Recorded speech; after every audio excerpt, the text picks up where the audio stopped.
नमस्कार दोस्तों, I welcome to toppers IQ। Defence canteens में बहुत बड़ी डेवलपमेंट हुई है। जितने भी फॉरेन गुड्स है जिन्हें इंडिया इंपोर्ट करता था उन पर अब फाइनली गवर्नमेंट ने बैन लगा दिया है। तो इस लेक्चर में आज हम देखेंगे वह कौन से गुड्स हैं और किन किन पर बैन लगाया गया है। तो चलिए शुरू करते हैं। इस लेक्चर की PDF आप हमारी वेबसाइट toppersiq.com से ले सकते हैं। द टाइम्स ऑफ इंडिया का आर्टिकल है defence canteens to ban import of finished goods. Defence canteen जिसे CDS कंटीन स्टोर्स डिपार्टमेंट भी कहते हैं, इसे हमारी जितनी भी मिलिट्री फोर्सेस हैं उनको यह कंटीन की प्रोवाइड की जाती है कि वहाँ से वह अपना राशन हो या कोई भी गुड्स हो वहाँ से परचेज करें और काफ़ी कम दाम में। इस कंटीन में किसी भी तरह के टैक्स नहीं लगाए जाते। यानी अगर कोई इंडियन प्रोडक्ट है, चाहे वो फॉरेन इंपोर्ट किया गया प्रोडक्ट है, उस पर किसी भी तरह का टैरिफ नहीं लगाया जाता। ये सिर्फ जो डिफेंस फोर्सेस होती हैं, जो उनके फैमिलीज होते हैं, उनको ही यह प्रोवाइड की जाती है। मगर फाइनली मिनिस्ट्री ऑफ डिफेंस ने अनाउंस किया कि जितने भी हम इंपोर्ट करते हैं कंटीन के लिए उस पर हम बैन लगा देंगे। तो जिसमें उन्होंने एक फास्ट मूविंग कंज्यूमर गुड्स हैं जैसे liquor, consumer durable and foodware, in products पर। तो अगर हम कंटीन में देखें तो तकरीबन 5500 आइटम्स हैं जो गवर्नमेंट द्वारा उसमें सेल की जाती हैं। उनमें से तकरीबन 420 आइटम्स हैं जिसे इंडिया इंपोर्ट करता है। Recently Manohar Parrikar institute for defence studies and analysis, उसने ये डेटा तैयार किया कि वह किन प्रोडक्ट्स पर बैन लगाएंगे। तो इसमें चाइना का भी काफ़ी बड़ा योगदान है इस कैंटीन में। तो हम काफ़ी जो प्रोडक्ट्स हैं चाइना से भी इंपोर्ट करते हैं, जैसे electric kettles, toilet brushes, sandwich toaster, ladies handbags and laptops. मगर इसमें जो अल्कोहल है वो भी काफ़ी बड़ा रोल प्ले करते हैं, क्योंकि काफ़ी जो अल्कोहल के ब्रांड्स हैं इंडिया उसे तकरीबन इंपोर्ट ही करता है। उसके कारण जो डोमेस्टिक मार्केट है उसे बूस्ट नहीं मिलता। मगर भारत सरकार के इस फैसले को चाइना और इंडिया के स्टैंड ऑफ को मद्देनज़र रखकर लिया गया। अगर इम्पैक्ट देखें तो हमारा इन प्रोडक्ट्स पर बैन लगाने का क्या इम्पैक्ट पड़ेगा।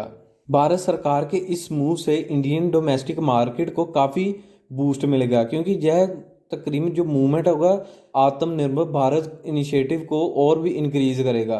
तो अगर हम इंडिया में चेन देखें डिफेंस कंटीन की, तकरीबन 12 मिलियन 1.2 करोड़ कस्टमर्स हैं जो कि डिफेंस ही सेक्टर से हैं। अगर फॉरेन कंट्रीज़ की बात करें तो जो अपने प्रीमियम प्रोडक्ट्स हैं, जैसे काफ़ी कॉस्टली स्मार्टफोन होते हैं, जो लीक्वर होती है, अल्कोहल होती है, काफ़ी बड़े ब्रांड की होती है, वह ईजिली इस कंटीन में सेल कर सकते हैं। मगर वह सरकार को किसी भी तरह का टैक्स पे नहीं करते, क्योंकि यह डिफेंस सेक्टर के अंडर आता है। यानी कि कंपनी अपना प्रॉफिट निकाल लेती है मगर सरकार के खाते में किसी भी तरह का कोई टैक्स नहीं जाता। तो इसी कारण यह मूव लिया गया। मगर रिसेंटली डिफेंस मिनिस्ट्री ने अनाउंस किया कि उन्होंने डिफेंस सेक्टर में और भी काफ़ी रिफॉर्म्स लाए हैं। जैसे रिसेंटली कैग ने अपनी डिफेंस ऑफसेट पर पॉलिसी पर एक रिपोर्ट भी सबमिट की थी पार्लियामेंट में। उसके बाद ही मिनिस्ट्री ऑफ डिफेंस ने जो ऑफसेट पॉलिसी थी उस पर भी काफ़ी चेंजेस लाए। इस रिपोर्ट में कैग का कहना था कि जितने भी हमने ऑफसेट क्लोज किए हैं उनके साथ जो हमारे बायलेटरल डील्स हैं वह उनको पूरा नहीं कर रहा। यानी कि हम जितने भी ऑफसेट जिन कंट्रीज या कंपनीज के साथ कर रहे हैं वह उसे कॉन्ट्रैक्ट को पूरा नहीं कर रहे, ना ही वह अब इन्वेस्टमेंट कर रहे हैं इंडिया में।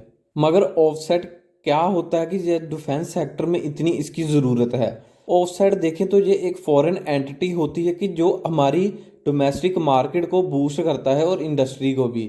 अगर हाइपोथेटिकली जैसे इंडिया ने अभी फ्रांस से रफेल लिए थे, उसके साथ ही भारत सरकार ने फ्रांस के साथ ऑफसेट डील भी की थी डसॉल्ट के साथ कि हम 60,000 करोड़ के रफेल खरीदेंगे, मगर उसमें 50% ऑफसेट पॉलिसी होगी, जिससे वह 50% यानी कि 30,000 करोड़ वापस इंडिया में ही इन्वेस्ट करेंगे। रफेल की जो टेक्नोलॉजी है या उसकी कोई मेंटेनेंस है उसकी मदद हम अपनी इंडिया में ही उसकी प्रोडक्ट्स तैयार करेंगे।